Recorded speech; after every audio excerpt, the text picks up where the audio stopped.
شب قدر شب قدر کو لیلۃ القدر کیوں کہتے ہیں اور لیلۃ القدر کو شب قدر کیوں کہتے ہیں؟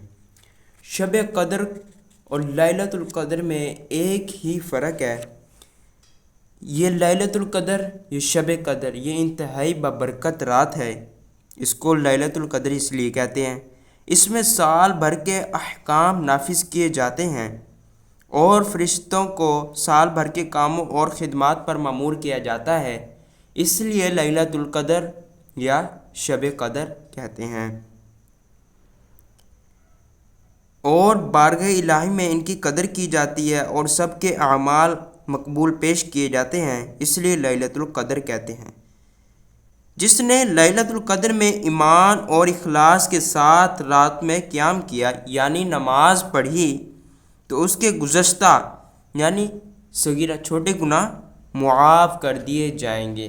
اب کچھ لوگ کہتے ہیں کہ شب قدر کا ثبوت کہاں ہے؟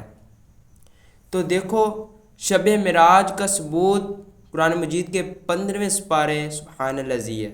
شب برات 26واں پارہ حامیم ہے۔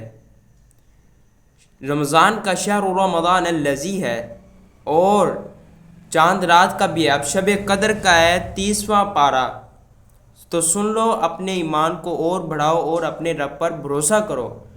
بسم اللہ الرحمن الرحیم، انا انزلناہ فی لیلۃ القدر وما ادراک ما لیلۃ القدر لیلۃ القدر خیر من الف شہر تنزل الملائکۃ والروح فیہا بإذن ربهم من كل أمر سلام یا حتی مطلع الفجر۔ ترجمہ: رحم والا، بے شک ہم نے اسے شب قدر میں اتارا اور تم نے کیا جانا؟ کیا شب قدر 1000 مہینوں سے بہتر؟ اس میں فرشتے اور جبرائیل اترتے ہیں اپنے رب کے حکم سے ہر کام کے لیے، اور وہ سلامتی ہے صبح چمکنے تک۔ اس رات کا ثواب 83 سال 4 ماہ کی عبادت سے زیادہ ثواب ہے، یعنی 1000 مہینوں سے بہتر ایک رات ہے۔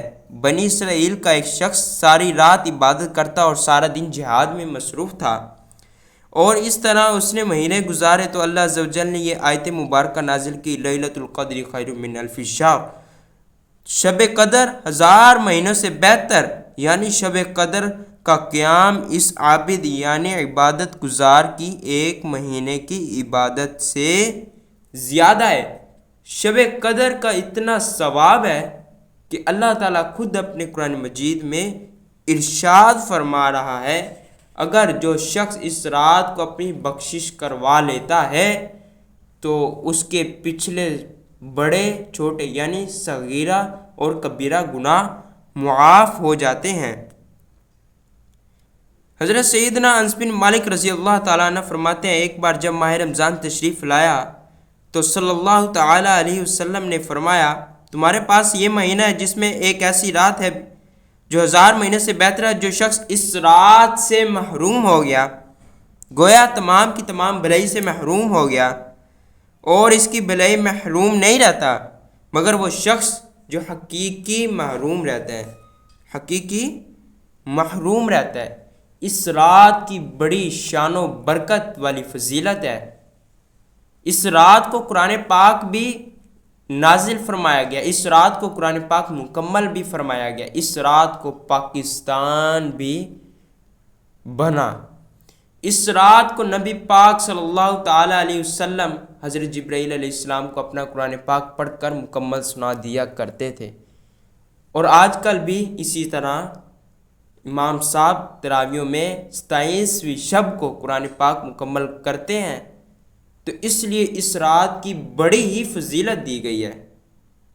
اس میں جو مانگنا ہے مانگو، رب تعالیٰ خود پہلے آسمان پر تشریف لاتے ہیں اور فرشتوں کو نیچے زمین پر بھیج دیتے ہیں اور کہتے ہیں جو میرا بندہ یہ میرے نبی کا ذکر کر رہا ہے نا، اس کا نام لکھ لو، اس کی آج میں بخشش کر دوں، اس کی بخشش ہو جاتی ہے اور وہ جنت میں چلا جاتا ہے۔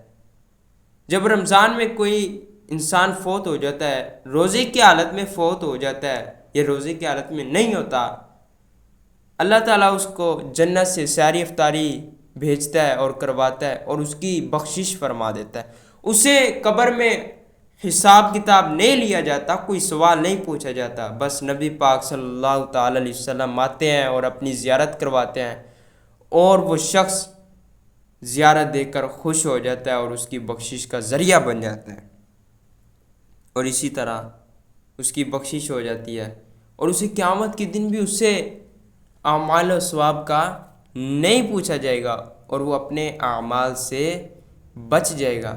اس شب قدر کی اگر ہم فضیلت بیان کریں تو شب قدر کی فضیلت ختم ہی نہیں ہوتی، جیسے نبی پاک صلی اللہ تعالی علیہ وسلم کی ہم تعریف کریں قیامت تک، اس کے بعد تک بھی نہیں ختم ہوگی۔ اسی طرح شب قدر کی بھی یہی فضیلت ہے۔ اللہ تبارک و تعالی سے دعا ہے کہ اس رات کو ہم سب کی بخشش و مغفرت فرمائے اور اس رات کو ہمیں غفلت میں نہیں گزارنا چاہیے اور اس میں ہم سب کو مانگنے کی توفیق عطا فرمائے۔